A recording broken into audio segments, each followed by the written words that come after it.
Welcome everyone back to Bobby and Oz. If you're new around here, make sure you hit that like button, hit that subscribe. It really helps the channel out. We're absolutely ploughing through the subs. You can go a step further as well if you want. Become a member of the channel. We're going to be really ramping up the content in the next couple of weeks with the draft trade period. We've got live streams, we've got interactive, we've got all sorts of things coming.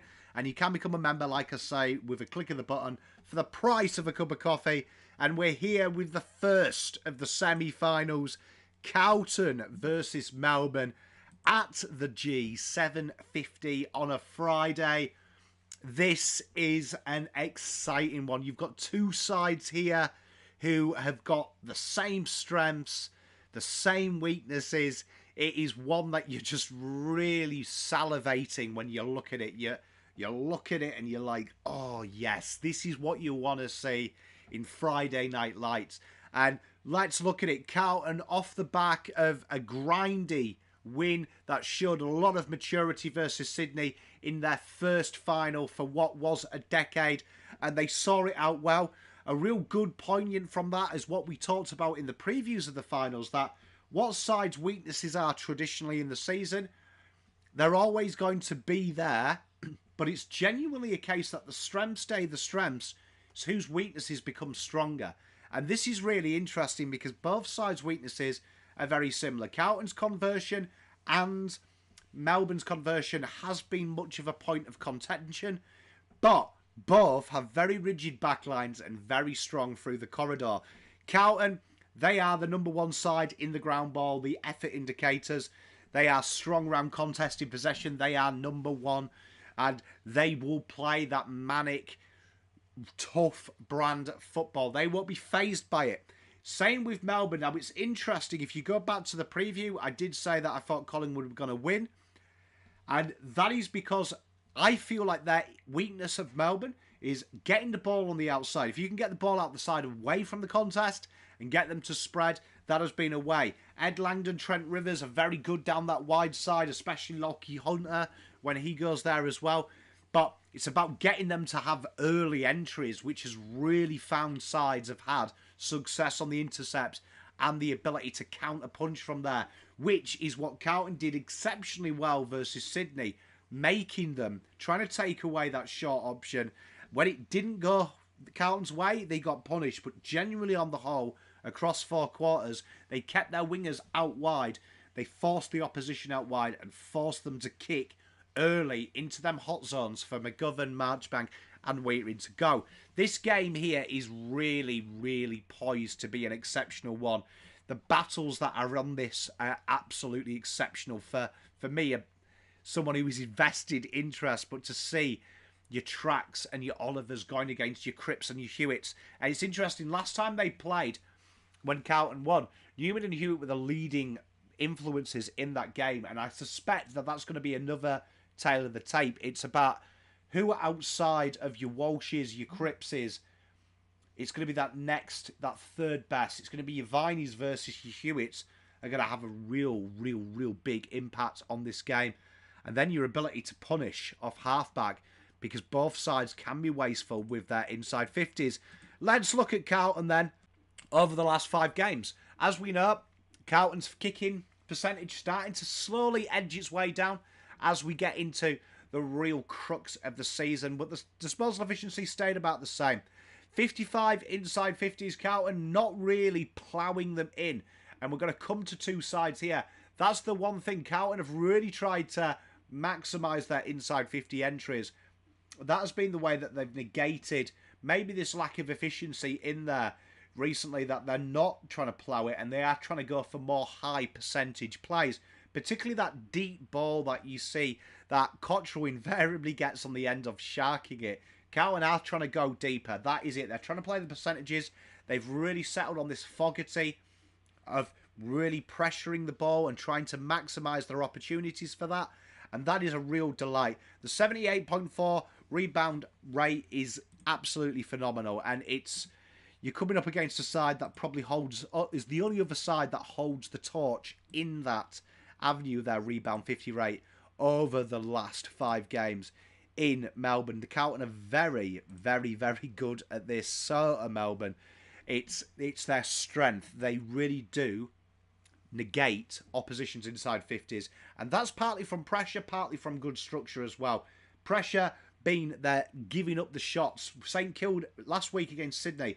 People saying Sydney were wasteful. The same with Melbourne. You look at the inside 50s, the teams give up them harder percentage inside 50s and they really flood them easier shots. So that is why Sydney didn't kick well. It's not because they were rubbish. It's because they were very low percentage plays. 15.8 metres gained per disposal, plus 13 contested possessions and plus 2 clearance differential. As you know, this is Carlton's strength. 18.1 marks inside 50 rate from their inside 50s. Obviously, they haven't had Harry for a while, so that's there. You would like to see that be a bit higher, though, particularly with the players at Carlton's disposal. 67 tackles, though. Carlton are really starting to showcase that pressure brand of football and really have got a good defence in attack, which is really, really important for Carlton. Carlton have surged up into that top 5. Just Melbourne and Collingwood have higher, and it's not much. It's like you're talking less than a tackle between them. And that is a real highlight. The chance creation, this is what we were talking about. Some of them are still wasteful. They're still trying to get them. But it is a deeper inside 50 than your Melbourne. Let's look at the Melbourne Demons then. Same kick percentage. They're very similar game style. You're looking at two sides that play a very similar component game style. They really do look at the same thing. The big difference is, as you can see, inside 50s and the rebound 50 rate, very similar. It's how it's gone. And that is, they're very direct. Carlton favour the wing. Melbourne prefer that corridor and then that switch about midfield. Carlton like to switch it very early in the piece and then very late to change the angle of the inside 50 in an ideal world. So what you will see is a central intercept, a kick to back pocket, then go down the flank, and then they'll come back into the corridor just past the halfway, generally about 65, 70 out. Melbourne different, they go straight through the guts. And that is going to be a real entertaining factor because we talked about this very similarly to Sydney last week. Very direct. They like to go very direct and go very A to Z. And that is where Carlton's forward pressure is going to have to really put a lot of time into this. Fogarty again, I expect to see him play a little bit deeper and really hurry up that kick. And that's going to be an interesting one. Suspecting Motlop comes in, so we're going to have to be using his pace and his quick closing down to really try and put the pressure on that back line to force them out wide. That's where Carlton want them. They want them out wide. And then, like we said about their entries, don't allow that kick to come into the corridor. Make it go out wide and make them bomb it into the 50, creating them opportunities. The contested possessions, +9 and +0.4 clearance, as you'd expect. Marks inside 50 rate, slightly better than ours. But again, like we're saying, these are low percentage plays. That's been probably the issue with Melbourne and probably why they haven't dominated, particularly against Collingwood. Low percentage inside 50s, going to them lesser marked areas, but the harder ones to convert. The tackle side, slightly stronger than Carlton, 0.4. And chance creation, very similar to Carlton. It's better than Carlton's, but it isn't. Let's look at how that translates together when you see them numbers versus each other. And you can see same kick style. So the ball movement is incredibly similar between the two sides and their makeup. Carlton's slightly stronger with the disposal efficiency, partly because, like we say, Melbourne are going a bit more direct. Carlton are looking for that early switch, so there is a lot of them, almost like two centre-backs passing to each other, just monopolising the disposal efficiency. Slightly more inside 50s, about 6 a game, more in Melbourne's favour. The rebound 50 rate, less than a rebound 50, really. Less than a rebound 50 difference. Metres gained, as you can see, slightly more direct, so that is where they go. It's a bit like the Sydney stat this. It was very similar to that, and how to negate them is the same thing. Take the pressure, force them to kick. You want them to make that decision early. You want them to go long. You don't want them to have that time for that give-and-go handball. They break the first wave, and then they get out into the corridor. Carlton have got to be really wary of that.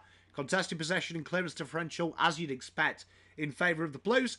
Marks inside 50, slightly stronger to Melbourne. Tackles, almost the same, 0.4 difference.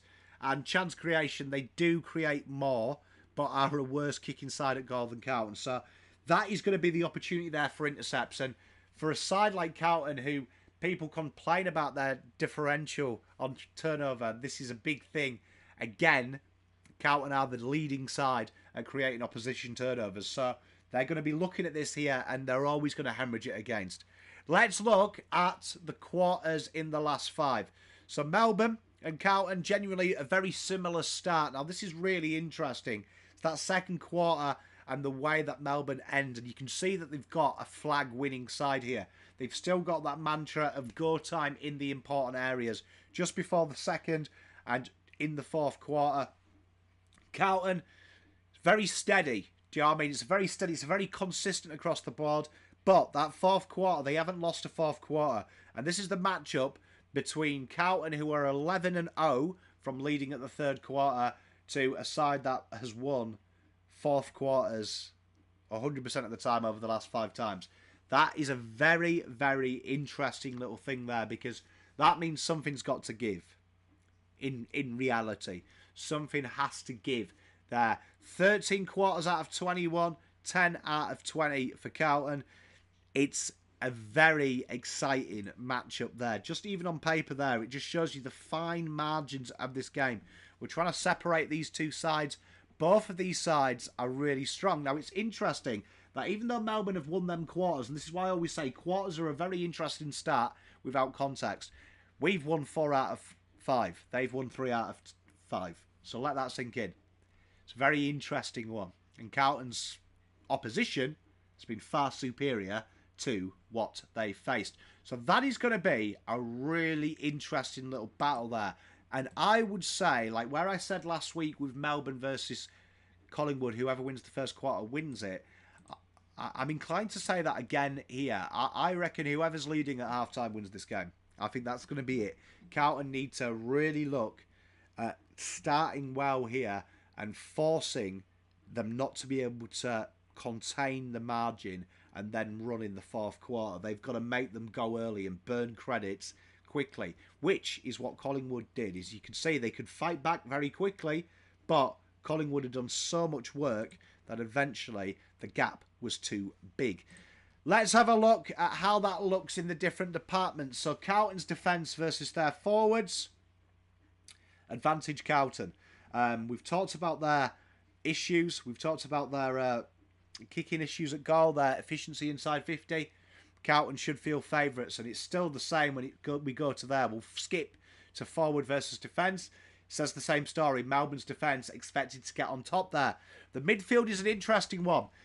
Kind of warped by how they play the football. There is a lot of individual performances as opposed to Carlton that have really spread that load in the midfield. And also, these are judged over the last 5 rounds where Carlton haven't had their star midfield on show. But you are talking 0.2% of TPI rating is giving Melbourne the favour. So it is very, very close. Clearance and stoppage, Carlton dominate that. And like against Collingwood, it is suggesting Melbourne is the slight favourites there by 5 points, which matches what the book is with. However, I will predict that Carlton will win this one by 3 goals. I think that in a final, it's going to get tougher. So Carlton's numbers are already advantaging that, and then it's going to get harder to kick it goal. And Melbourne's stats are worse than Carlton's at that. So that gives Carlton a huge advantage, that it's less further for us to fall than it is them. Also with the fact that this game here is a disaster for Melbourne.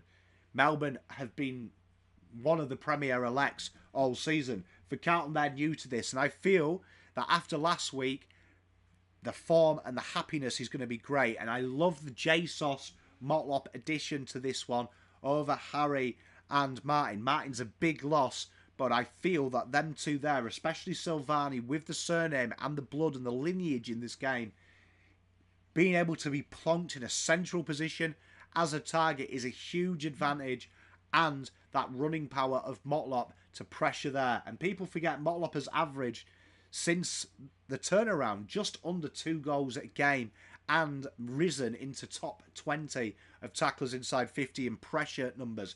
So Carlton have really lost Mackay and Martin, but gained 2 pressure guys and two guys that are going to really work hard and grind, and with points to prove. I think huge points to prove. I can't wait for this one. This should be an exciting game. Let me know your predictions. I can't wait to cover this one.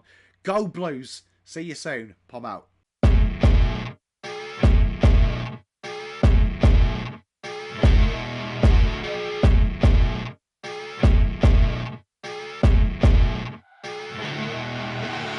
I see her rolling up, Uber black Cadillac, high heel boots and a sexy body full of tats. Baby's bad, oh